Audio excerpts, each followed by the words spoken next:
So today I wanted to talk about the narcissist, codependent relationship and family household. 2 or 3 weeks ago, I had an interview with Rowan Garlow, who is also a CP practitioner, about enmeshment and abandonment trauma. And actually we realized that basically those type of traumas often happen in a codependent narcissist household.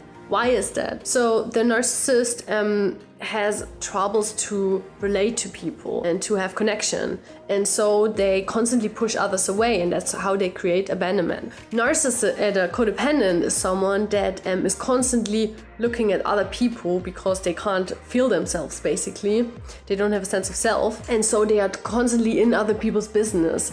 For example, like not respecting when you want to have your own private space, or they are not respecting if you don't want to be touched, and so on and so on. And they create enmeshment in you. Now, in my experience, almost all families are on the spectrum of narcissism and codependency. When you look at the typical heterosexual family, or at least one generation before, it's very often that the man is more the narcissist and the woman is more the codependent. And it also, of course, fits perfectly into the gender stereotypes that we have. Now, in general, the children seem to have a better relationship with the codependent parent because there is actually still interaction. Because, of course, when you're not interacting with someone, when you feel totally abandoned, you feel like there's no relationship at all. And with the other person, even when you feel like, for example, like that parent is like not respecting when you say no, or when you don't want to have contact, at least there is something like a connection. What I wanted to share from personal experience, that to me abandonment feels much more severe than enmeshment. Why is that? So when I think about how I have been enmeshed, it makes me really, really angry. And anger is an emotion that I can deal with. It's a very active emotion, like you can really let it out physically. And also in the back of your mind, it's like you still feel that that person still is loving you. Abandonment trauma, however, to me feels much worse. It makes me feel very unworthy. It makes me feel so unworthy that that person didn't even want to interact with me. And I cannot say that they did it out of love. But when I think about it, it makes total sense why that is, because as relationally dependent species, abandonment feels really life-threatening. It feels like that person is leaving you to die, because if you don't have people around you, you're not surviving as a human. So biologically, I think it is like a more severe reaction in your system. That kind of helps me to cope a bit more with it, and to not have, or to try to keep that in mind when I'm working on my abandonment trauma, that it is also biology that is making this feel so intense and so horrible. Because of course I would like to repair the relationship with the narcissist in my family,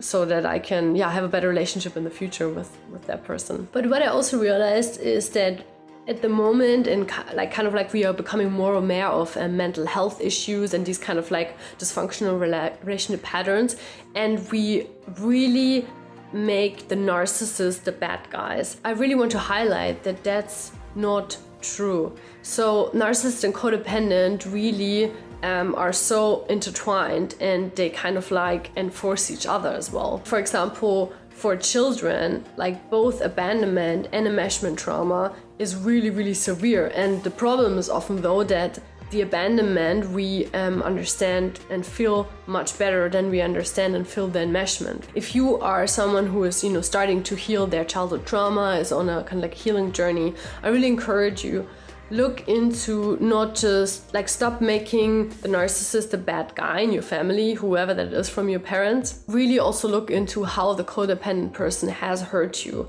And this is not to lash out and to guilt trip. It's about really becoming real with your trauma.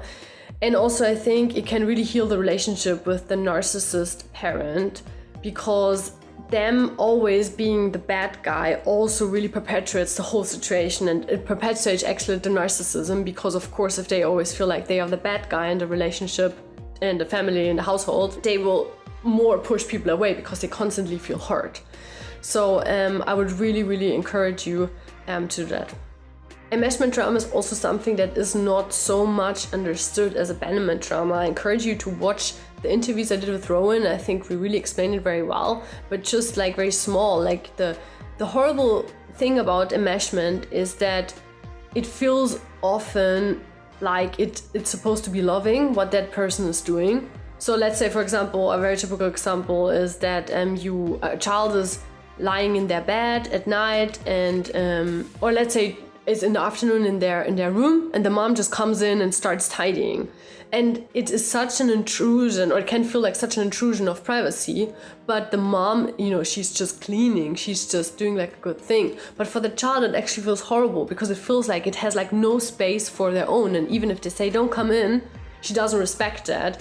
To us, it feels like, oh, but like you shouldn't complain because she's just cleaning, she's doing this for you. And that's actually like an act of love. But the point is that this boundary is super important, and it can feel really, really hurtful if a person is not respecting it, because basically they say what you want is not important, and basically they say you as a person with your own will and your own thoughts, you don't exist. And that's kind of like the harsh outcome from this very, very little thing. In general, we need to stop our conversation, we need to change our conversation about trauma. Very little things can feel really, really traumatic for a person. And there's no point in, like, I feel like always the discussion is always like, oh, you just have to man up, and like, why is that impacting you so much? It's bullshit, because it just is.